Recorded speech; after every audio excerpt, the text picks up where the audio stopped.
A garotinha Anna Beckmeyer, de apenas 7 anos de idade, teve sua vida ceifada por um criminoso perverso. Como se não bastasse ter cometido o crime, ele ainda passou a acusar a menina publicamente de tê-lo seduzido e chantageado. Em 5 de maio de 1980, Anna acordou de mau humor e discutiu com a mãe porque não queria ir à escola. A princípio, Mariane quis forçá-la, mas acabou cedendo e a deixou brincar. O que Mariane não sabia é que Ana queria faltar à escola porque tinha um plano: ir à casa de um açougueiro que morava na vizinhança chamado Klaus Grubowski, de 35 anos. O homem havia prometido a ela que a deixaria brincar com seus gatos.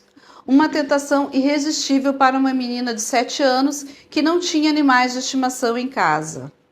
O que a pequena Ana não sabia é que o açougueiro do bairro também tinha um plano terrível para ela: sequestrá-la, estuprá-la. Naquele mesmo dia também, a vida de Mariane desmoronou para sempre. Ela não contou a ninguém, mas jurou vingança. Ninguém na cidade onde moravam, chamada Lubeck, sabia que Klaus era um criminoso sexual condenado e já havia cumprido pena de prisão pelo abuso de 2 meninas. Após atraí-la para sua casa, Klaus segurou a menina por horas e depois a estrangulou com a meia calça. Em seguida, colocou o corpo em uma caixa e carregou até a beira de um canal, onde escondeu até o anoitecer, quando pretendia voltar para enterrá-la. A essa altura, Mariane havia relatado o desaparecimento de Ana e a polícia estava procurando por ela, mas não conseguiu encontrá-la. Naquela mesma noite, o açougueiro contou à namorada o que havia feito. Eles discutiram e Klaus foi a um bar. Assim que o homem saiu de casa, a mulher correu para denunciá-lo. Assim, a polícia conseguiu prendê-lo antes que ele voltasse para casa. Na delegacia, o açougueiro confessou o crime, quase sem fazer perguntas. Ele disse que sim, que estrangulou e apontou onde estava o corpo. Mas ele negou tê-la e deu sua versão. Segundo o depoimento que prestou à polícia e mais tarde tentou sustentar no julgamento, ele disse que Ana, a menina de 7 anos, tinha tentado seduzi-lo e depois chantageado. Disse que ela lhe pediu dinheiro, ameaçando contar à mãe que ele havia tocado. Por isso, decidiu matá-la, para não voltar para a prisão. Mesmo que os primeiros passos do processo para condenar Klaus tenham evoluído rapidamente, ele só foi levado ao tribunal quase um ano depois. Até aquele momento, o caso tinha recebido um espaço comum na mídia, reservado para crimes locais. Foi apenas quando Mariane, a mãe, entrou na história que a situação ganhou proporções gigantescas. Durante seu julgamento, a principal linha de defesa utilizada por Klaus foi a de que Ana teria o chantageado para receber dinheiro. A história afetou profundamente Mariane, que não suportava ver as mentiras sobre sua filha ganharem as páginas dos jornais. De acordo com a mãe, Ana jamais faria isso. Ela descreveu a menina como uma criança feliz e de mente aberta. Apesar dos esforços, as autoridades não conseguiram comprovar se o criminoso teria abusado da menina antes de sufocá-la. Porém, as condenações anteriores pareciam suficientes para que o caso terminasse com uma sentença severa para Klaus. Assim seria se não fosse pela atitude inesperada e feroz de uma mãe que assistia ao julgamento. Mariane foi acumulando um sentimento de raiva ao presenciar o criminoso sapateando na memória de sua filha. No terceiro dia do julgamento, com o tribunal lotado, a tensão era sentida no ar, mas ninguém esperava pelo que estava prestes a acontecer. Mariane estava perto do acusado, com o coração cheio de raiva e desejo de vingança. A mãe enlutada não suportava olhar para aquele homem e precisava expressar toda a dor que ela estava sentindo. Em um momento, durante o julgamento, o criminoso pediu para dar mais uma declaração. Mariane pensou: agora vem a próxima mentira sobre a minha filha.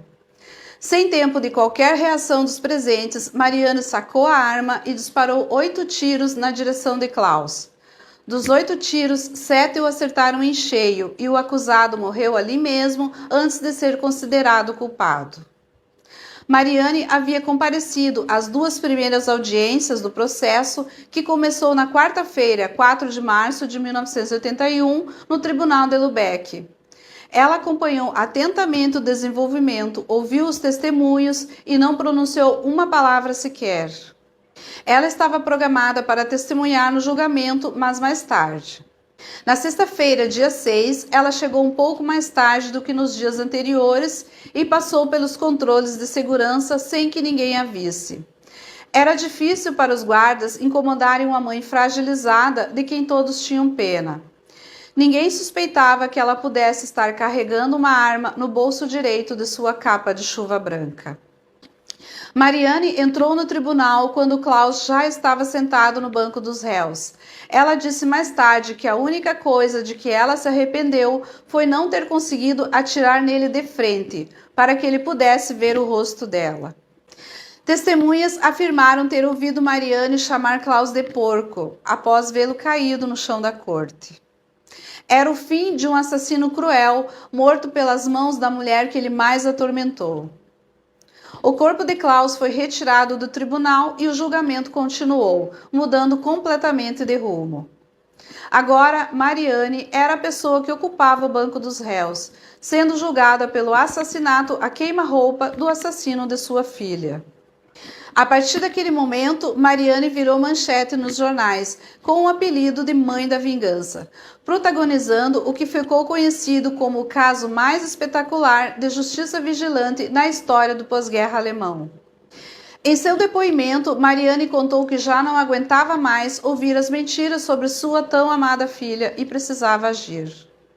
Ela assinou a sua confissão e disse: "Eu queria matá-lo. Ele matou minha filha. Eu queria atirar nele no rosto, mas atirei nas costas dele. Espero que ele esteja morto." Para comprovar a autenticidade do documento, especialistas pediram para que ela escrevesse em um pedaço de papel qualquer uma frase. Então ela escreveu: "Fiz isso por você, Ana." As palavras foram seguidas pelo desenho de 7 corações, representando os anos de vida de sua filha. O caso passou a ser amplamente divulgado na Alemanha, especialmente pela revista Stern. Com isso, Mariane decidiu vender a sua versão dos fatos para conseguir dinheiro para arcar com as suas despesas legais. A opinião pública ficou dividida sobre o caso da mãe vingadora. Houve várias manifestações em frente ao tribunal pedindo a sua absolvição. Outros, por outro lado, sustentavam que ela merecia ser condenada e a viam como uma mulher irresponsável que havia dado seus 2 primeiros filhos para a adoção. No fim do seu julgamento, Mariane foi condenada a 6 anos de prisão pela morte do assassino de sua filha. Mariane começou a cumprir a sua pena ainda em 1983 e permaneceu presa até 1985, quando foi solta, antes de terminar sua sentença. Depois de sair da prisão, Mariane emigrou para a Nigéria e se casou com um professor alemão. Em 1990, eles se divorciaram e ela se estabeleceu na Sicília, na Itália, onde descobriu que tinha um câncer no pâncreas, o que a levou finalmente a retornar a Lubeck para se tratar. Mariane, a mãe da vingança, viveu até setembro de 1996. Seu falecimento aconteceu em um hospital na mesma cidade em que sua filha foi morta. Entre justiceira e mãe vingadora, Mariane finalmente descansou quando seu corpo foi enterrado ao lado de Ana. Mariane Beckmeyer tinha apenas 46 anos.